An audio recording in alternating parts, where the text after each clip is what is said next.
आप सब उम्मीद करता हूँ आप सभी अच्छे होंगे। स्वागत है आपका अपने यूट्यूब चैनल पर। तो ऑलरेडी हमने जो 2022 में एग्ज़ाम कंडक्ट हुआ था, एक मार्च में कंडक्ट हुआ था और एक जुलाई में। तो मार्च और जुलाई का जो हिंदी और इंग्लिश सेक्शन है वो हमने आपके बीच में डिस्कस कर लिया है। तो अब बारी है जीके सेक्शन की, जिसे हमें डिस्कस करना है। तो मुझे उम्मीद है आपने वो सेशंस को भी अच्छे से देखा होगा और कुछ ना कुछ आपने आइडिया ज़रूर लिया होगा कि एग्ज़ाम में आपके किस तरह के सवाल आते हैं और किस प्रकार से आपको अपने आप को प्रिपेयर करना है। तो आज हम जीके सेक्शन को देखेंगे। इस जीके सेक्शन में आपका इंडिया जीके भी है और आपका साइंस सेक्शन भी है और हिमाचल जीके भी इसी में है। यानी सभी का सभी जो है पोर्शन मैंने इसमें इंक्लूड किया हुआ है। तो आपका काम है वीडियो को लाइक करें, शेयर करें और चैनल को सब्सक्राइब करना ना भूलें। और मुझसे पहले अपने आंसर देने की कोशिश करें ताकि आपको ये पता लग सके कि आपकी तैयारी किस लेवल पर है। इसके अलावा जिन्होंने पहले सेशन मिस कर लिए हैं, प्लेलिस्ट में जाकर के वो बाकी सेशंस को भी देख सकते हैं। तो शुरू करते हैं आज के इस सेशन को पहले सवाल के साथ। तो पहला सवाल आपकी स्क्रीन पर है, which among the following states of India has a largest coal reserve. Bharat में कौन से राज्य में कोयले के सबसे बड़े भंडार मौजूद हैं। ये 2022 मार्च में पूछा गया सवाल था। तो ये पेपर जो है बाद में आपको पता ही है, याद ही होगा कि बाद में ये पेपर कैंसिल हो गया था, उसके बाद इसे दोबारा से करा गया था जुलाई में। लेकिन हम फिर भी इसे डिस्कस करेंगे। तो इस सवाल का जो आंसर है वो ऑप्शन नंबर बी यानी क्या है, झारखंड है। ये तो सभी को आता ही होगा, तो दैट मीन्स बी इसका बिल्कुल सही आंसर होगा।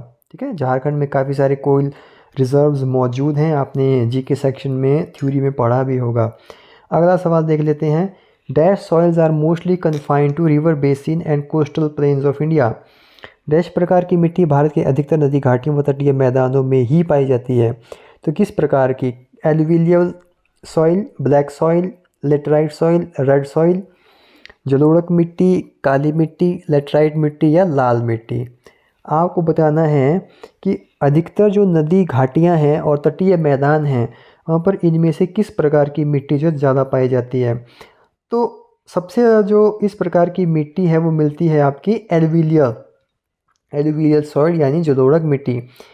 ये जो है काफ़ी जो है तटीय मैदानों के एरिया में आपको देखने को मिलेगी। ठीक है, उसके अलावा अगला सवाल देखो, विच of the following groups of the river originate from the Himachal mountain. देखो एचपीजी का सवाल है, निम्नलिखित में से कौन सी नदी हिमाचल के पर्वतों से निकलती है। तो आपको ये आना चाहिए कि पर्वतों से निकलने वाली नदियों में इनमें से कौन कौन हैं। ब्यास, रावी, चिनाब, झेलम, सतलुज, ब्यास, रावी, सतलुज, रावी व झेलम। तो इनमें से कौन सा आंसर आपका एग्जैक्ट होगा। तो मुझे उम्मीद है आपने ये पढ़ा होगा, एचपीजीके के लिए तो आप जाने ही जाते हैं। तो ब्यास, रावी और चिनाब इस सवाल का एग्जैक्ट आंसर होना चाहिए। That is option number A इसका सही आंसर होगा। ठीक है, आइए अगला सवाल देख लेते हैं। In which state do the monsoon arrive first. Monsoon जो है सबसे पहले इनमें से किस क्षेत्र में आएगा या किस स्टेट में आएगा। तो आप देखो, आसाम में आएगा, महाराष्ट्र में आएगा या हिमाचल प्रदेश में आएगा। तो आपको पता है मॉनसून जब भी आएगा तो नीचे साउथ के जो आपके रहते हैं नीचे स्टेट्स, उनमें सबसे पहले हिट करता है। तो इसमें साउथ वाला कौन सा है आपका, केरल। तो यानी यहाँ पर एग्जैक्ट आंसर क्या होगा आपका, केरल या ठीक है केरला। ओके, बिल्कुल आसान किस्म का सवाल था। अगला सवाल आपकी स्क्रीन पर है, Larji hydro electric project is made on which river. Larji विद्युत परियोजना इनमें से किस नदी पर बनाई गई है। यानी नदियों पर बनाए गए प्रोजेक्ट पर भी आपके एग्जामिनर जो है सवाल पूछते हैं आपसे, तो कौन सा होगा। तो यहाँ पर जो होगा वो आंसर होगा आपका ब्यास। ये प्रोजेक्ट जो है ब्यास नदी के ऊपर बनाया गया है। ठीक है, आइए अगला सवाल देखो। नेक्स्ट सवाल की तरफ अगर हम जाएं तो देखिए, पहाड़ों की वाराणसी अथवा छोटी काशी में कौन सा सांस्कृतिक उत्सव मनाया जाता है। तो हमारे जो छोटी काशी यानी मंडी में कौन सा उत्सव जो मनाया जाता है मेनली, तो महाशिवरात्रि, लोसर, साजो या डुंगरी। तो आपको पता है मंडी या छोटी काशी का सबसे जो है वो कौन सा है, महाशिवरात्रि सबसे फेमस त्यौहार है। ठीक है, option number A would be the right answer for this question. ये सवाल आपके करंट अफेयर से आया था उस समय, तो करंट अफेयर का ये सवाल है, फटाफट इसका आंसर आप चाहें तो देख सकते हैं, चाहे तो आप इग्नोर कर सकते हैं, क्योंकि करंट अफेयर के सवाल तो आपके एग्ज़ाम में न्यू ही आएंगे, परंतु ये ज़रूर याद रखिएगा करंट अफेयर से भी सवाल आपके 2-3 पूछे गए थे उस समय। पढ़ लेते हैं। वर्तमान में समाचार पत्रों में वर्णित ई दाखिल पोर्टल किस क्षेत्र से संबंध रखता है। ई दाखिल पोर्ट जो है उस समय अगर की बात करें करंट अफेयर के मुताबिक तो कंज्यूमर कंप्लेंट्स, उपभोक्ता शिकायतों से संबंध रखता था। चलिए अगला सवाल देख लेते हैं।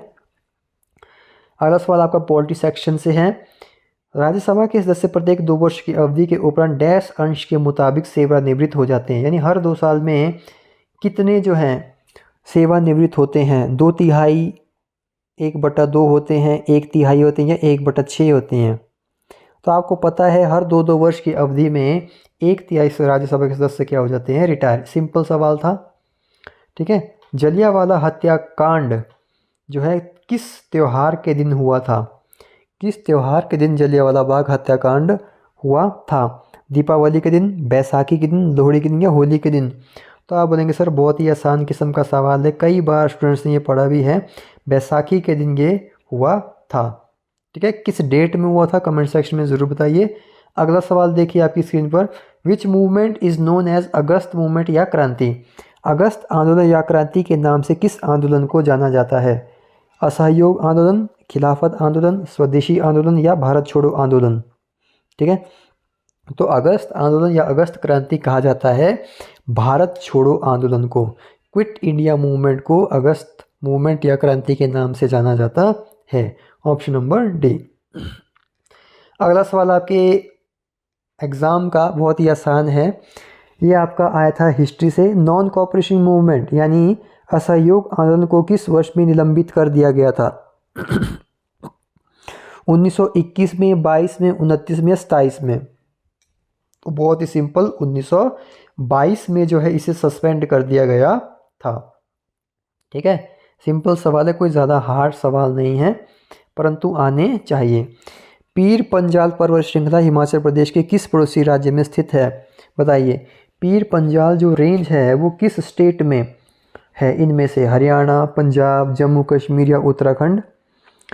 तो हरियाणा, पंजाब, उत्तराखंड या जम्मू कश्मीर। देखो हरियाणा में तो नहीं है, उत्तराखंड में भी नहीं है, पंजाब में भी नहीं है, यानी यहाँ पे कौन सा ऑप्शन बचा इस हिसाब से। इस हिसाब से बचता सर हमारे पास जम्मू एंड कश्मीर। तो जम्मू एंड कश्मीर जो है इस सवाल का बिल्कुल सही आंसर होगा। अगला सवाल देख सकते हैं भाई आप। अगला सवाल आपके सामने है, क्वेश्चन आपके सामने है। What is the name of highest mountain in India. Bharat की सबसे ऊंची चोटी का नाम इनमें से क्या है। कंचनजंगा है, नंदा देवी, श्री कैलाश या जोंग सोंग पीक। ठीक है, बताइए भारत की सबसे ऊंची चोटी का नाम क्या है। ऑप्शन के अकॉर्डिंग अगर हम देखें तो केटू तो नहीं है, तो यहाँ पे जो ऑप्शन के अकॉर्डिंग हमने जाना था वो किसके साथ जाना चाहिए था, हमें कंचनजंगा के साथ, यानी ये होगा फिर एग्जैक्ट यहाँ पर आंसर। ऑप्शंस भी मायने रखते हैं कि ऑप्शन किस प्रकार के दिए हुए हैं। State animal of Himachal is. Himachal Pradesh का राज्य पशु इनमें से कौन है। बाघ है, शेर है, बाइसन है या हिम तेंदुआ है। हिमाचल प्रदेश का राज्य पशु कौन सा है, तो ये भी बिल्कुल आसान किस्म का सवाल है। ऑप्शन नंबर डी यानी हिम तेंदुआ जो है इस सवाल का बिल्कुल सही आंसर होगा। अगला सवाल देखो। Which is the biggest natural lake in Himachal Pradesh. Himachal Pradesh की सबसे बड़ी प्राकृतिक झील कौन सी है। हिमाचल प्रदेश की सबसे बड़ी प्राकृतिक झील इनमें से कौन सी है, नेचुरल। तो इसका जो एग्जैक्ट आंसर होगा, देखो क्या क्या ऑप्शन है, रेणुका, रिवाल्सर, भृगु या खजियार। रेणुका है भाई। ठीक है, सबसे बड़ी जो है इनमें से वो रेणुका है। अगला सवाल आपकी स्क्रीन पर है। अगला सवाल आपकी स्क्रीन पर है। Shimla was declared as summer capital of British India in year. Shimla को ब्रिटिश भारत की ग्रीष्मकालीन राजधानी किस वर्ष में घोषित किया गया था। 1858 में, 64 में, 69 में या 71 में। तो शिमला को जो है भारत की ग्रीष्मकालीन राजधानी 1864 में डिक्लेयर किया गया था। मुझे उम्मीद है, क्योंकि सवालों का लेवल उस हिसाब से नहीं है जिस हिसाब से आपको डरना हो, सवाल का लेवल काफ़ी आसान है। आई होप आपने ये सभी चीज़ें पड़ी हुई है। ठीक है, 1864 इस सवाल का बिल्कुल सही आंसर होगा। अगला जो सेक्शन है वो आपके सामने साइंस का सेक्शन आ गया, जिसमें पहला सवाल आपकी स्क्रीन पर है। ओमेगा 3 एसिड इनमें से किस में नहीं पाया जाता? ओमेगा 3 फैटी एसिड जो है इनमें से किस में नहीं मिलता है? देखो, ये जो ओमेगा 3 फैटी एसिड है ये मछलियों में मिलता है, अखरोट में भी है और अलसी में भी है, लेकिन जो लेटस है, सलाद के जो पत्ते होते हैं उसमें ये नहीं होता। That is option number D इस सवाल का सही आंसर होगा। इसके अलावा अगला सवाल मिराज से रिलेटेड आपका सवाल है। Mirage can most likely to be associated with which of the following phenomena? मृग तृष्णा इनमें से किस सिद्धांत या घटना के साथ संबंधित है? रिफ्लेक्शन के साथ, रिफ्रैक्शन के साथ, डिस्पर्जन के साथ या डाइफ्रैक्शन के साथ? हालांकि जो मिराज है, जो प्रतीत होता है रेगिस्तान वगैरह के इलाकों में कि भाई कुछ आगे है, तो ये जो मिराज है ये बनने की स्थिति क्या है? इसके पीछे रीज़न होता है total internal total internal refraction. जो टोटल इंटरनल रिफ्लेक्शन है उस कारण ये आपको दिखाई देता है। यहाँ पर जो वो तो दिया ही नहीं वो वर्ड जो मैं आपको सामने बोल रहा हूँ, तो यहाँ पर अगर वो वर्ड नहीं दिया है तो आपको उस वर्ड से मिलता जुलता वर्ड रिफ्रैक्शन दिया है, तो आपको इसी के साथ जाना चाहिए था। That is option number B. अगला सवाल आपकी स्क्रीन पर है। BCG वैक्सीन, BCG का टीका जो है इनमें से किसे रोकने के लिए लगाया जाता है? BCG का टीका किसे रोकने में सहायक है? मीजल्स को, टीबी को, डिप्थीरिया को या लेप्रेसी को, कुष्ठ रोग को? तो BCG का टीका बहुत ही सिंपल है, सभी को पता है। जनरल साइंस का सिंपल सवाल, ये टीबी से रिलेटेड यानी यक्षमा टीबी है ना, टीबी से रिलेटेड लगाया जाता है प्रिवेंट करने के लिए, बचाने के लिए। Colour of light which deviate the least and most, इनमें से कौन सा रंग है जो सबसे कम और सबसे अधिक रूप में विचलित होता है? ठीक है, सबसे कम कौन विचलित होता है और सबसे अधिक कौन होता है? तो इसका जो आंसर है, देखो इसका आंसर है विबग्योर। विबग्योर जानते हैं आप?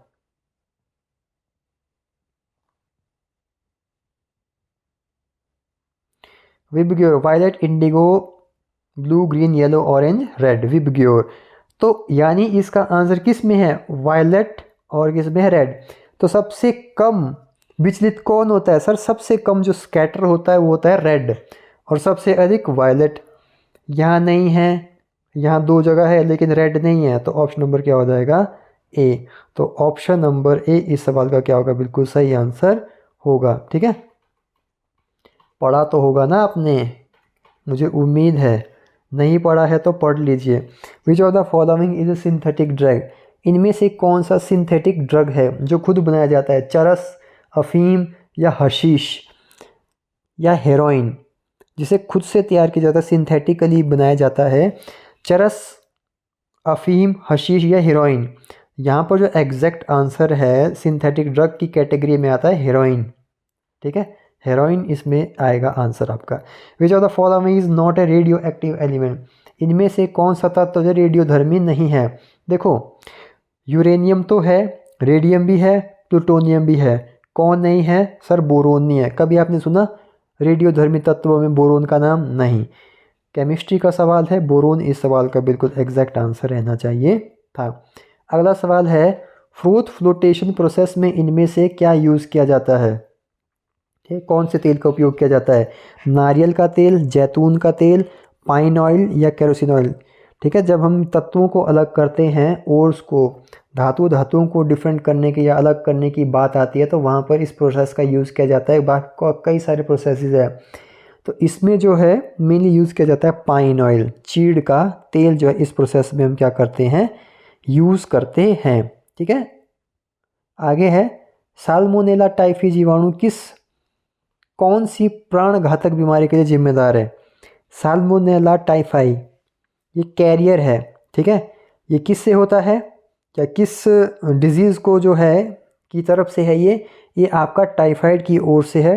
लाइफ थ्रेटनिंग डिजीज़ होती है, प्राणघातक की बीमारी होती है टाइफाइड। तो ऑप्शन नंबर डी इस सवाल का जो है बिल्कुल सही आंसर होगा। तो ये रहे स्टूडेंट्स कुछ सवाल आपकी सामने। 24 सवाल थे जिसमें आपका इंडिया जीके भी था, HP जीके भी था और साइंस भी था। ठीक है, साइंस के भी अच्छे सवाल आपके एग्ज़ाम में पूछे जाते हैं। तो साइंस को रेडी करिए अच्छे से। एचपी जीके आसान था, आपने देखा भी। थोड़ा सा इंडिया जीके के ऊपर फोकस कीजिए, क्योंकि इसके बाद जो जुलाई वाला एग्ज़ाम था उसमें इंडिया जीके काफ़ी बेहतर लेवल का था। उसे भी जल्द आपके सामने हम पेश करेंगे। फ़िलहाल आज के लिए आपको सेशन कैसा लगा हमें ज़रूर बताइए। नेक्स्ट सेशन में हम फिर से मुलाकात करेंगे आपसे, तब तक के लिए जय हिंद जय भारत।